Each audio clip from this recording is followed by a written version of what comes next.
નમસ્કાર વાલા વિદ્યાર્થી મિત્રો, હું કનુભાઈ ગુરુજી આપ સૌનું હાર્દિક સ્વાગત કરું છું. વિદ્યાર્થી મિત્રો, આજે આપણે સ્વાધ્યાય 8.1 ની અંદર દાખલા નંબર 6 શીખીશું. ખૂણો A અને ખૂણો B એવા લઘુકોણો છે કે જેથી cos A બરાબર cos B સાબિત કરો કે ખૂણો A બરાબર ખૂણો B. આપણને આ વિગત આપેલી છે અને એના ઉપરથી આ બે ખૂણા છે એને સરખા બતાવવાના છે. તો અહીંયા આપણે બે ત્રિકોણ પસંદ કરીશું. અહીંયા મેં એક ત્રિકોણ APQ અને બીજો ત્રિકોણ BMN લીધો છે. જેની અંદર ખૂણો P કાટકોણ છે એટલે ત્રિકોણ APQ કાટકોણ ત્રિકોણ બનશે. આની અંદર ખૂણો M કાટકોણ છે એટલા માટે BMN છે કાટકોણ ત્રિકોણ બનશે. હવે આ બે ખૂણા સરખા બતાવવા હોય તો આ બે ત્રિકોણોને સમરૂપ સાબિત કરવા પડે. તો સમરૂપતાની વ્યાખ્યા યાદ કરો. સમરૂપતાની આપણે વ્યાખ્યા શું હતી? પ્રકરણ 6 ની અંદર શીખી ગયા છે. તો વ્યાખ્યા એવી હતી કે જે બે ત્રિકોણના અનુરૂપ ખૂણા સરખા હોય અને અનુરૂપ બાજુઓના ગુણોત્તર સરખા હોય તો તે બે ત્રિકોણોને સમરૂપ ત્રિકોણ કહેવામાં આવે છે. અહીંયા આપણે ત્યાંથી શરતો શીખ્યા છીએ બા બા બા કે બા ખુબા. એમાંથી આપણે બા બા બા શરત જે છે એનો ઉપયોગ કરી લઈશું અને આ બે ત્રિકોણોને સમરૂપ સાબિત કરશું. અહીંયા AP BM, PQ MN, AQ BN. અહીંયા ત્રણ બાજુઓના ગુણોત્તર આપણને જો સરખા મળે તો આ બે ત્રિકોણો સમરૂપ સાબિત થઈ જશે. સમરૂપ જો સાબિત થાય તો આના અનુરૂપ ખૂણા સરખા આપણે બતાવી શકીશું. તો આની શરૂઆત કરીએ. જો સૌપ્રથમ તો આ બે ત્રિકોણો છે ઉલ્લેખ કરીને ખૂણો P અને ખૂણો M છે એને આપણે કાટકોણ બતાવી દઈએ.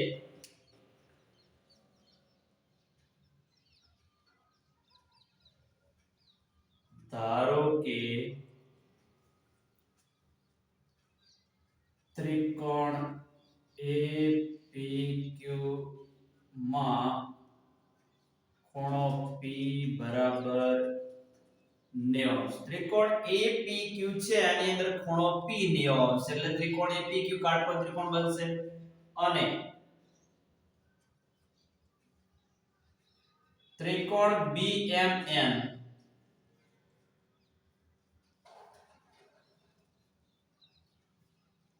ખૂણો M બરાબર 90.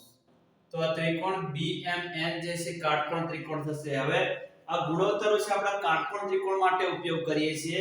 તો આ જે કાટકોણ આ જે ગુણોત્તરો છે એમને हम લખી દઈએ. પહેલા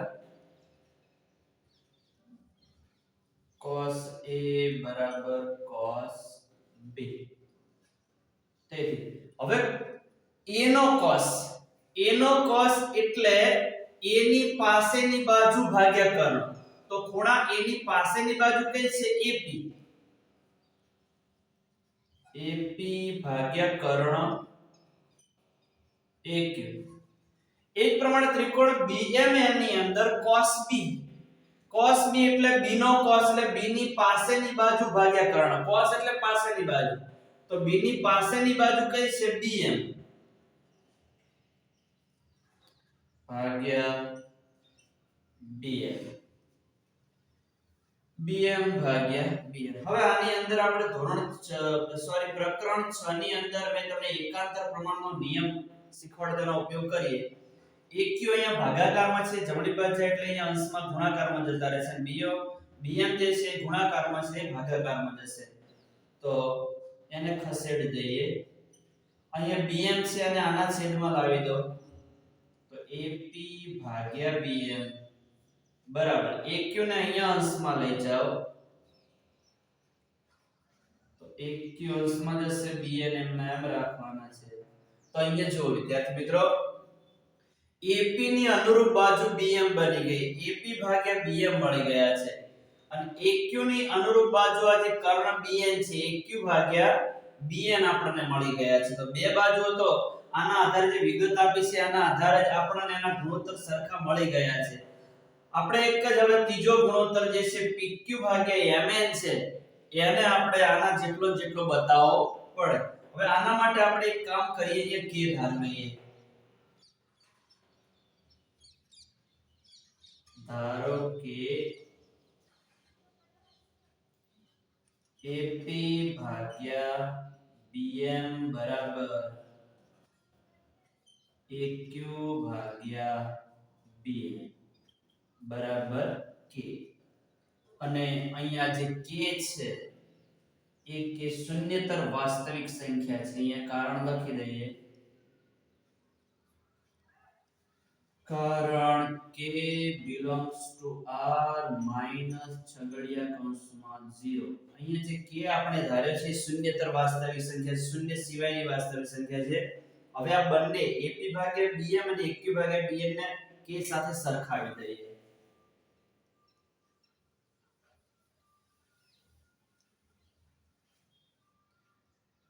તેથી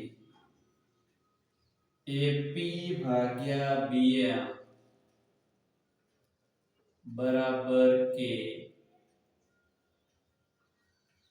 અને aq ભાગ્યા bn બરાબર કે.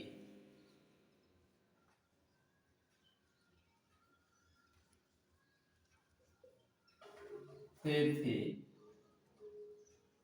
ap બરાબર bm અહીંયા ગુણાકારમાં ભાગાકારમાં છે, અહીંયા ગુણાકારમાં જશે એટલે બનશે k bm અને અહીંયા aq બરાબર bn અહીંયા અંશમાં જશે એટલે k bn મળશે. બરાબર છે.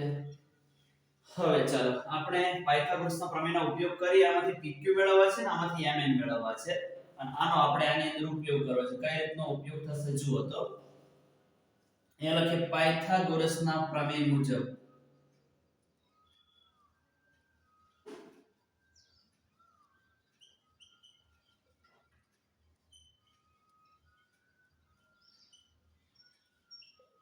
પાયથાગોરસના પ્રમેય મુજબ આની અંદર આપણે ap વર્ગ વત્તા pq વર્ગ બરાબર aq વર્ગ. આપણે પાયથાગોરસના પ્રમેયને જાણીએ છીએ કે કર્ણનો વર્ગ એ કાટખૂણો બનાવતી બાજુઓના વર્ગોના સરવાળા બરાબર હોય. તો અહીંયા આપણે પહેલા આ ત્રિકોણ વિશે વાત કરી કે ત્રિકોણ apq માટે ત્રિકોણ apq માટે ap વર્ગ વત્તા pq વર્ગ બરાબર કર્ણ aq વર્ગ. કાટખૂણો બનાવતી બાજુઓ છે મેં ડાબી બાજુ લખી છે. હવે આપણે pq મેળવવું છે, pq ને કરતા કરીએ. અહીંયા pq વર્ગ બરાબર aq વર્ગ માઈનસ ap વર્ગ. હવે અહીંયા જે ધારેલું છે ને અહીંયા મૂકીએ. aq આપણી પાસે છે k bn, તો aq ની જગ્યાએ લખીએ k bn અને સીધા વર્ગ લખો તો ચાલે, આ સ્ટેપ કરવાની જરૂર નથી. સીધા aq ની જગ્યાએ k નો વર્ગ એટલે અહીંયા k વર્ગ મળશે અને bn નો વર્ગ. ap બરાબર k bn છે તો ત્યાં k વર્ગ bm. બંનેમાંથી k વર્ગ કોમન કાઢી દઈએ તો k વર્ગ કૌંસમાં k વર્ગ બહાર નીકળી ગયા એટલે અહીંયા bn વર્ગ વધશે. અહીંથી k વર્ગ બહાર નીકળ્યા એટલે અહીંયા bm વધશે. બંને બાજુ હવે વર્ગમૂળ લઈ લઈએ તો આપણને pq બરાબર k વર્ગનો તો વર્ગમૂળ નીકળશે એટલે વર્ગ દૂર થાય k મળશે, પણ અહીંયા વચ્ચે માઈનસ એટલે આનો વર્ગમૂળ ના નીકળે તો આને આ રીતે લખીએ વર્ગમૂળમાં bn વર્ગ માઈનસ bm વર્ગ. આને આપણે પડકાર એ જ પ્રમાણે ત્રિકોણ BMN માટે આપણે MN ને કરતા કરવો છે અને ત્રિકોણ BMN માટે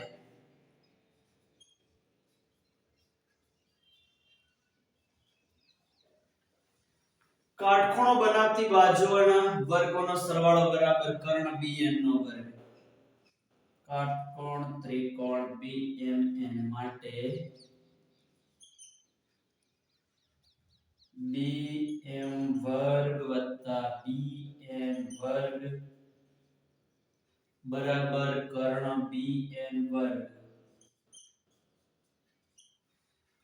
આની અંદર આપણે bm વર્ગ વત્તા mn વર્ગ કાટખૂણો બનાવતી બાજુ આપણે mn વર્ગ ને કરતા કરવો છે તો bm વર્ગ છે ને જમણી બાજુ લઈ જઈએ તો આપણને અહીંયા મળશે તેથી mn વર્ગ બરાબર bn વર્ગ માઈનસ bm વર્ગ અને હવે બંને બાજુ વર્ગમૂળ લઈ લઈએ તો આપણને mn મળશે વર્ગમૂળમાં bn વર્ગ માઈનસ bm વર્ગ બરાબર છે અને હવે જેમ અહીંયા ગુણોત્તર લીધા હતા એમ pq ને mn વડે ભાગી દઈશું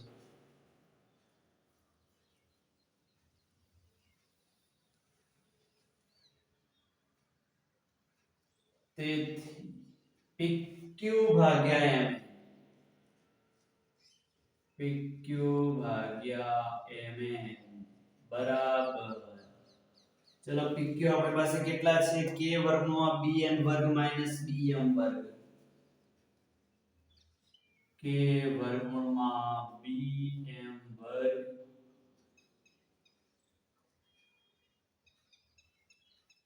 bn વર્ગ માઈનસ bm વર્ગ mn બરાબર છે વર્ગમૂળમાં bn માઈનસ bm વર્ગ bn વર્ગ માઈનસ bm વર્ગ bn વર્ગ માઈનસ bm વર્ગ બરાબર છે ચલો હવે આ અને આ બંને સરખા છે અંશમાં વર્ગમાં bn વર્ગ માઈનસ bm વર્ગ છે છેદમાં વર્ગમાં bn વર્ગ માઈનસ bm વર્ગ છે તો બંને ઉડી જશે તો આપણને કેટલા મળશે અહીંયા k મળશે જુઓ અહીંયા આપણી પાસે ap ભાગ્યા bm બરાબર aq ભાગ્યા bn બરાબર k હતા બે અનુરૂપ બાજુનો ગુણોત્તર k હતો એ પ્રમાણે pq ભાગ્યા mn જે છે બાકીની આ બે બાજુ છે આનો ગુણોત્તર પણ કેટલો મળી ગયો કે એટલે ત્રણે ત્રણ બાજુના ગુણોત્તર કેવા છે સમાન છે બે ત્રિકોણની અનુરૂપ બાજુઓના ત્રણે ત્રણ બાજુના ગુણોત્તર સમાન છે તેથી આ બંને ત્રિકોણો કેવા છે સમરૂપ છે એ લખીએ